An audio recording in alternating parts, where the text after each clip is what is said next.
Can I resist shaitan? Can I not have sex with a woman? And I passed the test. And I'm not gonna lie, I really want to. So this guy, apparently it was his birthday the other day, or I think it was actually today. And then the whole time he was just saying, he's like, I just could not resist being around the opposite gender because I'm just like, you know what? If I'm around them, some things might happen. It's hard, and like alcohol was not hard, cigarettes was not hard, weed was, I just quit weed overnight. 10 years of smoking weed, I quit it overnight. This one is like, bro, like I'm sweating and shaking like a heroin addict. Like I'm here seeing babies crawl on the ceiling, and this morning, bro, to get out of bed, I'm like, oh, fuck. And I'm watching this video of him, and this guy is like, weed, it was so easy to quit. Alcohol was so easy to quit. But this exact thing, it was not easy to quit at all. To this day, he's still struggling. And you know what? If this guy is struggling, I don't even know what's happening to you, bro. So I want to share something with you guys that I feel like is going to be helping a lot of the youth.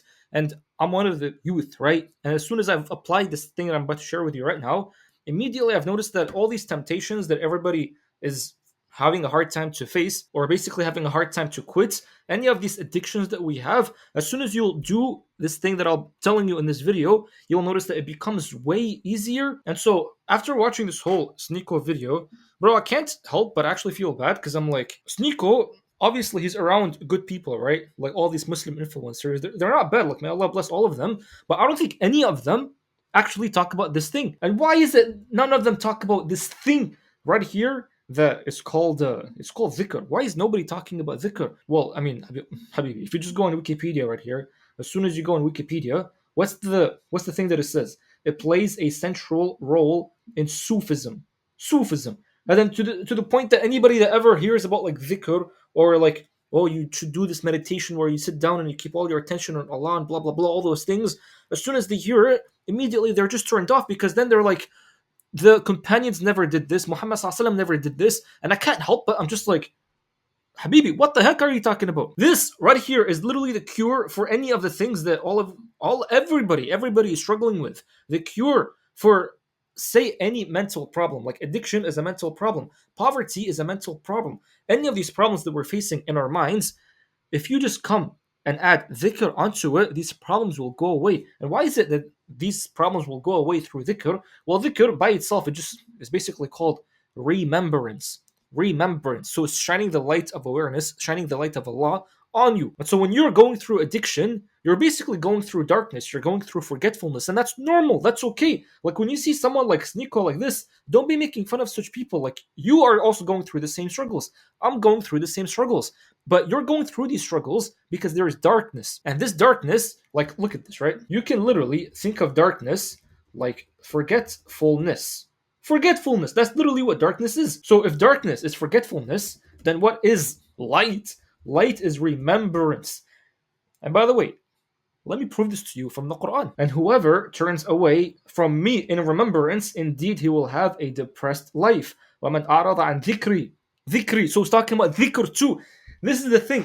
When you have a depressed life, what does that imply? It implies that you're going through addictions. It implies that you're struggling with all these things like the lack of doing semen retention, weed, alcohol, all these things. The fact that you're doing these things, it just shows you've gone into a state of forgetfulness. And you know what the funny thing is, bro? Is I remember how I told you all of life is a paradox. Yes, I'm holding a pen because it makes me look smart, but all of life is a paradox. So like the way up is literally the same thing as the way down. Why do you think everybody is going through these addictions where, like, you go through a problem, right? And immediately you just want to go and drink alcohol. Why is it that you get this, like, inkling to go and drink alcohol, or to go and watch porn, or to go and just smoke weed? As soon as you get a problem, you go and do that. Why is that? It's because as soon as you get a problem, or anything that happens in your life, immediately you're trying to escape the mind. And so the path to escape the mind is the same up and down. So it's so funny because if you want to go up, why are you trying to go up? It's because you're trying to escape the mind. And if you're going down, why are you going down? Because you're trying to escape the mind. So this is the thing. Everybody is just trying to escape the mind. And so when everybody like is going, like you're drinking, right? You have like some moments of you having no mind, where you're just sitting with no thoughts and no feelings. And this state, everybody is trying to go back to the state, because it's almost like this is the state when you know that you're connected with Allah. So shaitan comes and he puts all these addictive substances that are not even good for you, and then it ruins you. So what I'm trying to say is that both pathways are the same, bro. Like the reason for both pathways is the same reason. But why would you take the better pathway? Because this pathway is not going to ruin you, and this pathway is going to make your life a lot better because you're not going to be living in depression. So what do I mean by all of this? What I'm saying right here is that if you do dhikr, so if you do dhikr, by the way, I don't know why the font is so small, that's not even the right font. So if you do dhikr, this is when you'll notice you'll reach a state of no mind. Once you do dhikr, you'll notice that you're just going to be being, and that's it. You're not even going to be doing anything. You're not even going to be thinking anything. You're just being. And this state of being is the state that all of humanity is trying to reach. And then here's the thing, like the people that Sneeko hangs out with, man, again, bro, may Allah bless them, but I don't know why nobody ever talks about this. I've never seen a single Muslim influencer talk about this because they're so scared. It's like, oh, Sufism. No, we only care about, like, whatever. If the companions did it, then we have to do it. If they didn't do it, we don't have to do it.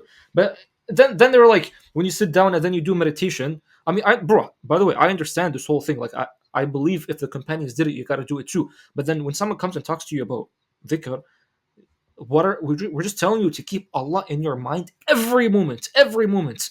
What do you think Muhammad sallallahu alaihi wasallam was doing when he was in the cave? Remember when Muhammad sallallahu alaihi wasallam, he was in Ghar Hira? What was he doing in that cave? He was literally doing nothing. No one was able to go inside and see what he was doing, right? And he never even talked about it. But he was literally doing nothing. And so what I'm saying right now is this act right here of having no mind, of just being, this is the state of being nothing. When you be nothing, that's how the light of Allah is going to start flowing through you. So then if you're confused, by the way, if you're confused, all I'm trying to say right here is that when you put your attention on the real is Allah, by the way, everything fake goes away and you become nothing. What do I mean by that, man? This is like what dhikr is trying to accomplish. So as soon as you start doing dhikr, you doing dhikr is basically you putting your attention, by the way, your attention is the most valuable asset that you have. You're putting it on the real. And the real is Allah. The real is the creator. The real is this being that's closer to you than your jugular vein. So everything that's fake, it goes away. Why is that? Because when truth comes, when the light comes, falsehood, darkness perishes. And then in this state, this is where you become nothing. That's when you become nothing. So it's almost like if Sneeko were to do this, right? If he starts doing this and he does this properly, which by the way, it's a very simple act. Once he does this, this is when he's gonna notice that Sneeko is gone. This identity that I've been building all these years is gone. Who I thought I was is gone. And this is when you surrender to the will of Allah. Because once you surrender, it's almost like that's when you go through this beautiful ride where you don't know where it's going to take you, but you're always excited where it's leading. And so this is by the way, this is the reason why like Islam is so appealing, because Islam is going to help you reach the state. And so the way for you to reach the state is that, like, level one is when you understand that you're supposed to be praying, you know that there is no God except Allah, there's nothing that you should be putting your attention on except Allah. Like, you learn all these basic things, but then at some point you're supposed to graduate to reach ihsan. And ihsan is excellence. And this is where in every single moment you live throughout the day, you keep your attention only on Allah, as if like you can see Allah. And then if you can't see Allah, understand that Allah can see you. And this is the beauty. If everybody reaches this state, like this dunya, I truly believe like this dunya would become heaven on earth, because this is the state where it's like you're just connected to Allah, where it's like there's no more ego. And by the way, we're not even trying to kill the ego. You don't kill the ego because you can't kill something that's fake. The ego is fake. So it doesn't even exist in the first place. It's just things that we made up. But then when you put all your attention on Allah, then the reality is going to start coming out. So if everybody's living through the light of Allah, which is what a human is supposed to do, when you start living through that, like everything that you will be doing is going to be that of perfection, because you're living from perfection. And then you won't even be having like temptations where it's like, oh, well, it's my birthday and these girls are messaging me and all this stupid stuff. You're not going to be having any of that stuff. And by the way, what's the proof that this whole thing right here is true? Well, if you look at any of the stories of the prophets, you'll see all of them were doing this exact thing. So look at this. Prophet Yusuf, he went to jail, right? And then as soon as he goes to jail, he meets these two prisoners, and then he asks them this question. He was like, "Ya صاحبي السجن أأرباب متفرقون خير أم الله الواحد القهار?" And bro, like it's just when I used to read this stuff, it never really clicked. But nowadays, it's like all of it is just clicking. The word Rabb, because this here is saying it's like, are multiple gods better or Allah? But understand that question. He's not saying like which one do you want to pick, bro. Like the word Rabb. What does the word Rabb mean? The word Rabb is like the one that's taking care of you, the one that's sheltering you, the one that's feeding you, the one that's doing everything good for you to keep you alive. Like we say, the father is the Rabb of the family. He's the head of the family because the father is doing all these things. He's sheltering you. He's taking care of you. He's giving you food. He's doing all that stuff. So this is one of the names of Allah, which is the Rabb. So here, Prophet Yusuf is saying are multiple things that take care of you or guide you or shelter you better or just Allah, which means, bro, which means money. When you look at money, everybody is looking at money like money is the Rabb. When you're looking, for example, alcohol, like whenever you get into a problem, immediately your mind is just like, what's the best thing that's gonna take care of me right now and fix this problem? Immediately you think of alcohol, or you think of weed, or you think of porn. You're just like, you know what? I'm stressed right now. Let me just go and watch porn. So all of these things that everybody is doing, it's basically an act of shirk. So here, Prophet Yusuf is coming and then he's just like, are multiple things are multiple things better or just Allah? Allah. And here's saying Al-Wahid al-Qahar. Qahar means like the prevailing. So as soon as Allah comes, all these things are just destroyed. They're just gone. And this is the most beautiful thing ever, bro. Because understand this, right? Understand this. Prophet Yusuf, as soon as he went to jail and he started putting all his attention on Allah, because he's saying us like, are these better or just Allah? He's putting all his attention on Allah. Even the words that he's speaking, he's just teaching people about Allah. And then when he's saying all of these things, what happened after? He became the minister. The minister. And so this is the thing. It's like you look at any of these stories, right? You look at even Prophet Ayub, by the way. Prophet Ayub, as soon as he became ill, he turns to Allah, and then let me show you, bro. Let me show you. Because Prophet Ayub, what happened to him is that he basically became sick. He became very sick. His family got destroyed. And then if you look at it in Arabic right here, it says وَأَيُّوبَ إِذْ نَادَى رَبَّهُ. So he basically called to Allah, أَنِّي مَسَّنِيَ الضُّرُّ وَأَنْتَ أَرْحَمُ الرَّاحِمِينَ. So he basically telling Allah, it's like harm touched me, but you're the most merciful. And then immediately Allah says, like immediately we have granted his dua, and then we took away this harm. But in another surah, he was basically saying, like Allah was saying that, like what a beautiful servant Ayub was for turning back to Allah immediately, which is so beautiful. It's like as soon as he turned his attention back to Allah, immediately Allah just removed all the problems and he fixed everything. Why? Because he put all of his attention on Allah. And by the way, like this is one of the biggest reasons why the prophets, Allah made them go through struggles just so that this lesson can come to you. And this lesson is that once you put your attention only on Allah, everything in your life is going to be fixed up, which is such a beautiful thing, bro. And why will it be fixed up? Because again, if God is truly God, shouldn't just the simple act of putting your awareness on this God change everything in your life, no matter who you are? I remember even Joe Dispenza, right? Joe Dispenza. I don't know how true his story was, but honestly, I believe the story. He was saying that he got into a motorcycle accident, and even the doctors they were like, "No, your spine is going to be destroyed." And so this guy, he was saying he was doing a meditation where he's sitting down in the hospital, and he just basically put all of his attention on this being, on this creator, on the unified field, on this being that encompasses everything. And Allah's mercy encompasses everything. He's talking about Allah. He doesn't even know it, bro, but he's talking about Allah. Because Allah is the creator of everything. Because La ilaha illallah. The Christians, the Hindus, the Jews, the Buddhists, everybody, Allah is running everybody's life. So this person, this Joe Dispenza guy, he says that even the doctors, they said my spine is going to be destroyed. He put all of his awareness to Allah for a prolonged amount of time, and things just got fixed up. He's like, I literally felt like my spine was like fixing up by itself because Allah put this intelligence within you that fixes things within you, that fixes things on the outside. This is why, Habibi, you can never mess up in life.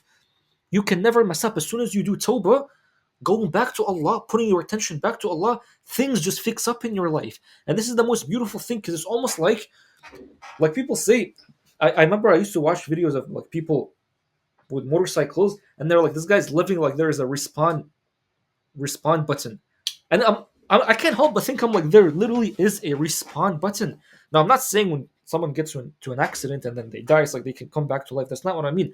I mean that, for example, Sneeko right now. Let's just say he went and then he drank or whatever, or he did a sin. Does that mean his life is over and he can't come back anymore? No, bro. What you'll notice is that as soon as he puts his attention back to Allah, everything will be fixed up. All the sins will be fixed up. Why do you think Allah? I think Muhammad sallallahu alaihi wasallam, actually, the Prophet sallallahu alaihi wasallam, he said that as soon as you go back to Allah, even if you had mountains of sins, this mountain would be changed into good deeds. Because this is the reality. It's like as soon as you go back to Allah, which is tawbah, you go back to Allah, everything that you've done up until this point, all of it would be switched, it'd be turned to good deeds. And you might think you'll only be seeing these good deeds on the day of judgment or when you go to heaven. No, bro, you'll be seeing this even in this life too. If you truly have like sensitive awareness and you can realize that all of it has been changed and you can see it right now, then you'll see it. You'll truly see it. And this is the beauty. Like you can go through life, right? Mess everything up. Mess everything up. But as soon as you just put your attention back on Allah, things, bro, everything is just, it's like automatically just fixes up. And this is something that you really, really have to experience, bro. Because everybody talks about how, well, you got to do tawbah. If you've done zina, you got to do tawbah. But then they think tawbah is just, Allah, I want to come back to you and all that, which is true. But it's like this attention, bro. Again, we go back to this attention, bro, attention. Your concentration is the most powerful thing, because most of the time, when you're struggling with addiction, it's because you're putting your concentration, your attention on the addiction. You're putting it on problems. But then when you just put this concentration, this attention on Allah, like why do you think it says Al-Wahid al-Qahhar?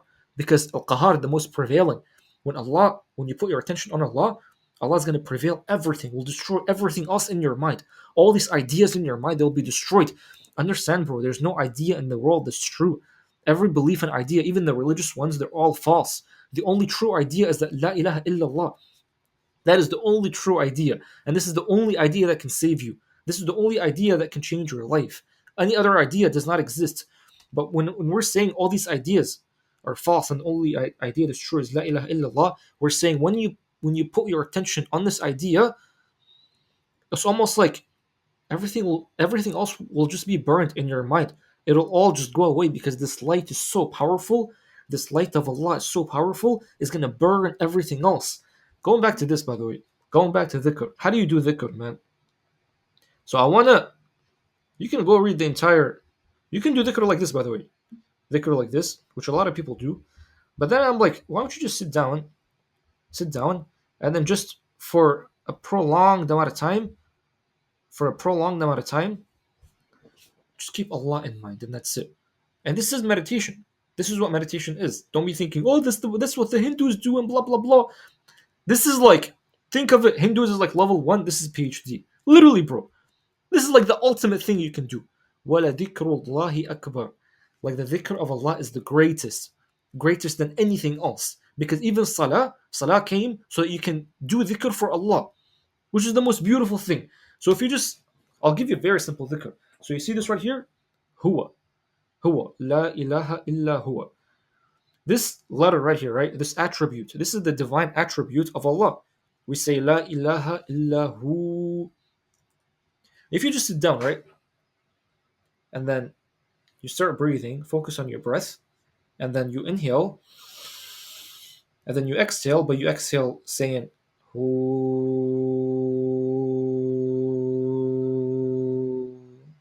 And then the more you say it, the more you understand that hu is just Allah. It's just Allah. Habibi, you understand, if you look at the history of the name Allah, what was it?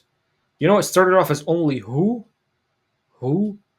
because this being that's prevailing everything, prevailing is today's word, that's encompassing everything. This being obviously was at the time of Adam, Nuh, at the time of the entire history of humans, even before humans. So there was no name for Allah. So people used to refer to this being that's running everybody's life as who. because he was Allah's unnamed. Even I'll show you. Even the name Allah is almost like it's the unnamed. So they used to refer to Allah as who. Slowly, slowly, what happened is that they started attributing things to Allah. So they would be like, who is this for? They would be like, to Allah. But they wouldn't say to Allah, they would say to who. But in Arabic, it's lahu. So it starts off as this one, right? Who, and then lahu. And then slowly, slowly, they were like, this is only lillahu. And this is where the name Allah came from. It's because then they kept saying lillahu, and then because when you add the alif, you almost like you create the name, so it's like Allahu, the God, Allahu. But the main attribute is just who. This is why even the sound who is a very powerful sound. It's a very strong sound.